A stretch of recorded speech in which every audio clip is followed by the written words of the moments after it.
uDeputy President wethu, ngibingelele ama-minister, ngibingelele o-Deputy Minister, ngibingelele abahlonishwa bonke abagcwele lapha endlini, labo bonke nje abantu abangamalunga abathe basivakashela namhlanje nomphakathi wonke waseSoshanguve. Ngithi sanibonani, ninjani?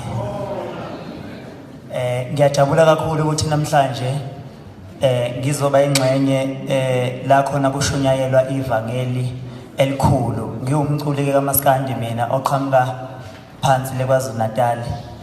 Kuyaziwa ukuthi njengoba kade kunama-Summer Awards, I'm the one owawinayo kuma-Summer Awards.